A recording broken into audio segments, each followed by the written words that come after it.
کے صاحب شاب جن کے حوالے سے کسی شاعر نے کیا خوب کہا ہے، وہ بات بات پر حیرت میں ڈال دیتا ہے، وہ بات بات پر حیرت میں ڈال دیتا ہے، کسی کسی کو خدا یہ کمال دیتا ہے۔ اس کے علاوہ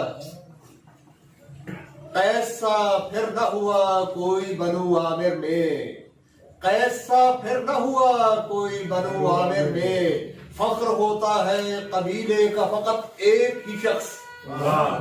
اب بلا تاخیر و توقف آج کی بزم کے صاحب شام، آج کی اس تقریب کے جودہ گرامی حضور انور عزت مآب شخصیت باوقار ہمارے جناب فیصل صاحب سے التماس ہے کہ بھائی خیال فرمائے جناب فیصل صاحب۔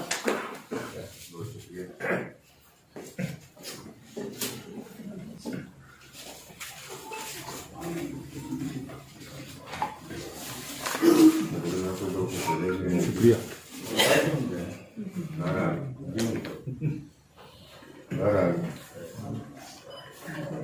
میں بتانا چاہتا ہوں کہ میں نثر نہیں لکھ سکتا، بڑی کوشش کے باوجود 20-30 صفحے گندے کرنے کے بعد کچھ لائنیں میں لکھ پایا ہوں، انہیں قبول کرے گا۔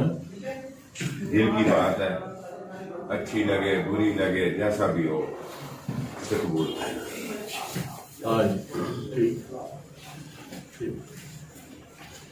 عمومی طور پر دیکھا یہی گیا ہے کہ ہمارے ہاں شام کا انعقاد صاحب کتاب شاعر یا ادیب کے لیے کیا جاتا ہے۔ میں وطن دوست فورم کے روز رواں جناب ملک قاسم محمود صاحب، عبد کمال صاحب اور دیگر منتظمین کا شکر گزار ہوں کہ انہوں نے مجھے کتاب کی ذریعے اعزاز بخشا اور میرے ساتھ شام منانے کا اہتمام کیا۔ شہری سفر کا باقاعدہ آغاز حلقہ تحریک ادب سے کیا۔ اس وقت حلقہ تحریک ادب میں یعقوب آصی، شہزاد عادل، طارق بصیر، نشاط منصف، صدیق ثانی، اختر شاہ، دانا سعید جوشی، راکب راجہ، شمشیر حیدر، نوید صادق، حفیظ اللہ بادل، ظفری پاشا، نوشروان آذر اور کچھ دیگر لوگ تھے۔ ان احباب کا ذکر کرنا اس لیے ضروری تھا کہ میری ابتدائی شعری تربیت انہی لوگوں کی گفتگو کی مرہون محنت ہے۔ اکثر شامیں نوید صادق کے ساتھ گزرنے لگی جو اس وقت کوڈا مارکیٹ ٹیکسلا کے کمرے میں رہائش پذیر تھے۔ پہلی بار کلاسیکل لفظ اور کلاسیکل شاعری سے واقفیت وہی ہوئی اور وہیں سے پتہ چلا کہ لغت نام کی بھی کوئی چیز ہوتی ہے۔ نوید صادق اور دیگر کچھ دوستوں کا خیال تھا کہ نئے لوگوں کو عروض کی طرف نہیں جانا چاہیے۔ میں تعلق وضاحت کر دوں، میرا نثر میں خلاف نہیں تھے، تو میں نے کہا میں نثر نہیں لکھ سکتا، بہت اچھی لکھی ہوئی ہے جو میں کر سکا اپنی استطاعت میں کر دوں۔ نوید صادق اور دیگر کچھ دوستوں کا خیال تھا کہ نئے لوگوں کو عروض کی طرف نہیں جانا چاہیے کہ اس سے شعری سفر متاثر ہوتا ہے، لیکن میں سمجھتا ہوں کہ ہر بات ہر کسی کے لیے نہیں ہوتی۔ لہٰذا یعقوب آصی صاحب کی کتاب کہیں سے تلاش کی اور عروض سیکھنے لگا۔ ایسا نہیں کہ مجھے علم عروض پر مہارت ہے، لیکن شعر کہنے کے لیے جتنا علم ضروری تھا وہ ضرور حاصل کیا۔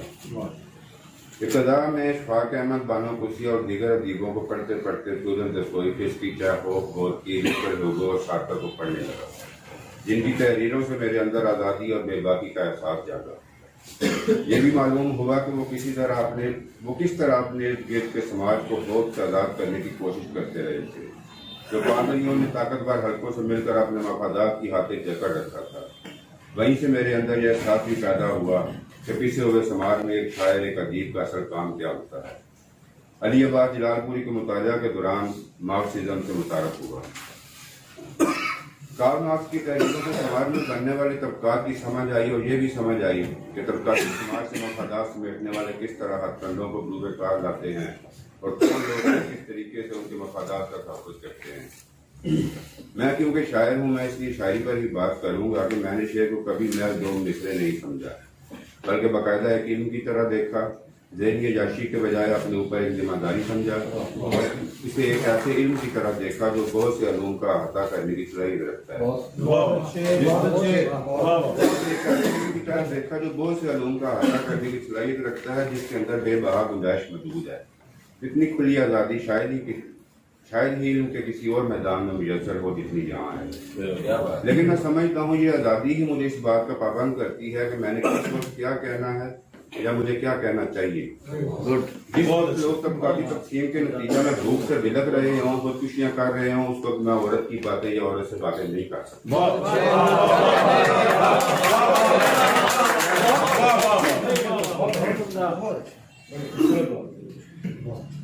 جس وقت لوگ طبقاتی تقسیم کے نتیجہ میں بھوک سے بلک رہے ہوں، خودکشیاں کر رہے ہوں، اس وقت میں عورت کی باتیں یا عورت سے باتیں نہیں کر سکتا۔ آج جو ترقی یافتہ سماج ہمیں نظر آتے ہیں وہ ہمیشہ سے ایسے نہیں تھے۔ ان لوگوں کو یہاں تک پہنچنے میں بہت قربانیاں دینا پڑی۔ وہاں کے شاعروں و ادیبوں نے وہاں کے لوگوں کے اذہان کھولے، انہیں درست سمت میں سوچنے کی ترغیب دی۔ ایک ناول ہے خلدہ جو کسی دوسری زبان سے اردو میں ترجمہ ہوا ہے۔ اس ناول کے لکھائی کے نام کی جگہ آج بھی نامعلوم لکھا جاتا ہے۔ اس میں پادریوں کے مکروہ چہروں پر بیان کیا گیا ہے کہ وہ کہیں کس طرح عام انسان کی جمع پونجی سے خدا کے نام پر اپنی تجوریاں بھرتے ہیں۔ سماج جتنا گرتا جاتا ہے شاعر ادیب کی ذمہ داری بھی اتنی ہی بڑھتی جاتی ہے۔ لہذا میں سمجھتا ہوں جو سماج آج گراوٹ کا شکار ہیں وہاں کے ادیبوں، شاعروں اور دانشوروں کو کمزور طبقات کی آواز بننا چاہیے، نہ کہ غیر ضروری موضوعات پر اپنی توانائیاں صرف کرنی چاہیے۔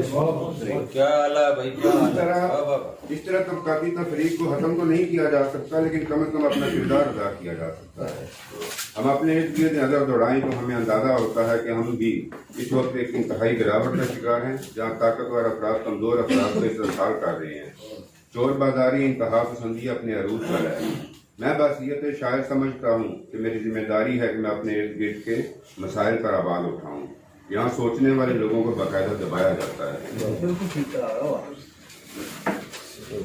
ہم ایک طرف اپنے آپ کو پیغمبر کا درجہ دیتے ہیں اور دوسری طرف اپنے ارد گرد سے بالکل غافل ہیں اور ان موضوعات پر اپنی توانائیاں صرف کر رہے ہیں جن کا انسانی مسائل یا ارد گرد سے دور دور کا واسطہ نہیں۔ حقیقت یہ ہے کہ ہم یا تو انتہا درجہ کے جاہل ہیں کہ ہمیں سمجھ ہی نہیں آ رہی کہ ہمارے ساتھ جو ہو رہا ہے اس کی وجہ کیا ہے یا اس کا ذمہ دار کون ہے، یا پھر دوسری صورت یہ ہے کہ ہم انتہا درجہ کے منافق ہیں۔ ہم جو سہ رہے ہیں، ارد گرد جو ہوتا دیکھ رہے ہیں اس پر بول نہیں رہے۔ یا تو ہم لاعلمی کی وجہ سے ایسا کر رہے ہیں یا کسی خوف کی بنیاد پر، یا پھر دوسری صورت یہ ہے کہ ہم داد و تحسین کی لالچ میں سچ نہیں بول رہے، کہیں آدھا ادھورا سچ،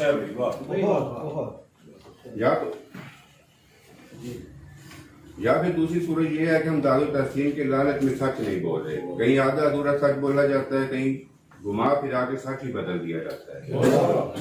ہمیں کھلے دماغ سے سوچنے کی ضرورت ہے۔ شاعر محض شاعر نہیں ہوتا، اپنے سماج کا دماغ ہوتا ہے۔ ہم شعر کے لیے بھی شاعری ہی پڑھتے ہیں جس کا نتیجہ یہ ہے کہ ہم کئی باتوں کو دہرا رہے ہیں، الفاظ کے ہیر پھیر کوئی شاعری سمجھ رہے ہیں۔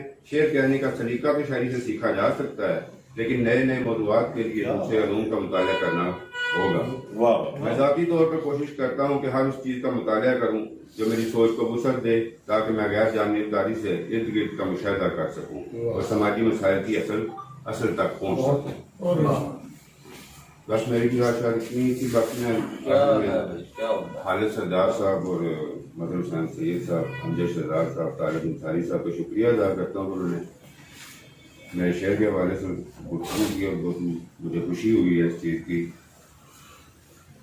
باقی ہمارے قاسم صاحب کا شکریہ، جناب جلال مصطفیٰ صاحب گفتگو فرمائیں گے، جب وہ فرمائیں گے تب میں کہوں گا میں اشعار سناتا ہوں۔ جی اشعار میں چاہتا ہوں موبائل کا بھی استعمال ہی نہیں کیا، ایک شاعر کو ایسا ہی ہونا چاہیے۔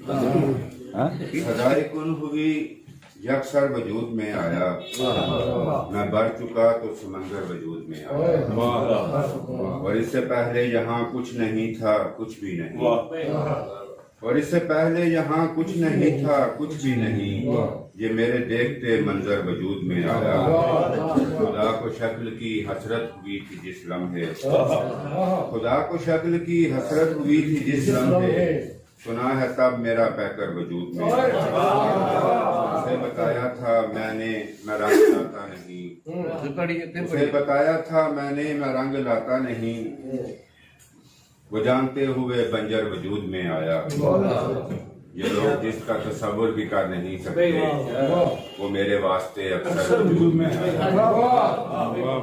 ٹھوٹ کسی کام آ گئی فیصل میں پہلے سے کہیں بہتر وجود میں بہت عمدہ.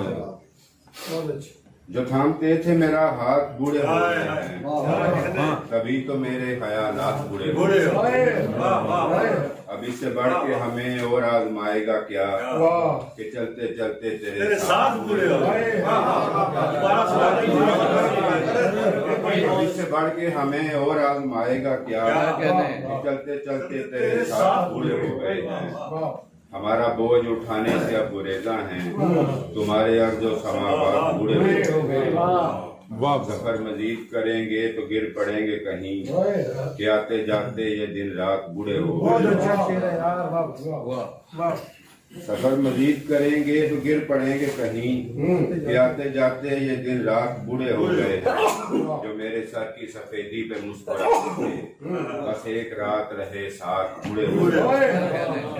میں نسل نو کا اسے المیہ سمجھتا ہوں شجر جوان ہے مگر پاک بوڑھے ہو گئے. بہت عمدہ. مقرر فیصل مقرر. شجر جوان ہے. میں نسل نو کا اسے المیہ سمجھتا ہوں شجر جوان ہے مگر پاک بوڑھے ہو گئے ہیں.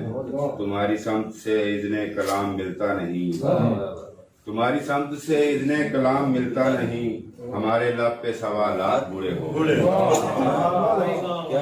غزل کی کچھ اشعار ایک بار والا شعر دوبارہ پڑھنا. جو میرے سر کی سفیدی پہ مسکراتے تھے بس ایک رات بوڑھے ہو گئے. بس ایک رات ایک رات رہے ساتھ بوڑھے ہو گئے ہیں. اگر ایک روز بھی خورشید اپنی تاب کھو بیٹھے ستارے روشنی کھو دیں سمندر آپ کھو بیٹھے. ہمارا کیا ہے جنگل کو نکل جائیں گے بستی سے تمہارا کیا بنے گا تم اگر محراب. ہمارا کیا ہے جنگل کو نکل جائیں گے بستی سے تمہارا کیا بنے گا تم اگر محراب. نہ جانے کون سے دانا ہمارے فیصلے میں تھے نہ جانے کون سے دانا ہمارے فیصلے میں تھے. میں ان کو کھو چکا مجھ کو میرے احباب کھو بیٹھے. بتا سکتا ہوں اس کی عمر باقی گن کے پوروں پر بتا سکتا ہوں اس کی عمر باقی گن کے پوروں پر. کوئی محفل اگر صاحب ہو بیٹھے ابھی بھی دیکھ اگر ایک روز بھی یہ شہر بھوکا سو گیا فیصل یقین مانو خدا اپنے لقب القاب کھو بیٹھے. موسیٰ کو دوبارہ کرتا ہوں. آپ تمام بہت خوب فیصل. یہ تھے آج کے صاحب شان جناب فیصل صاحب. انہوں نے صبر کا اعتراف کیا کہ وہ نثر نہیں لکھتے مگر جناب کے مضمون جو انہی کی ذات کے حوالے سے تھا مانا کہ یہ دنیا کا ایک مشکل ترین امر ہے کہ اپنی ذات کو بذات خود بیان کیا جائے. پروین شاکر بھی اس مرحلے سے گزری تھی مگر جس کمال سے فیصل صاحب نے مضمون پیش فرمایا تو جی چاہتا ہے کہ اسی لمحے سے بحیثیت نثر نگار جناب کو اپنا استاد شمار کیا جائے. جناب نے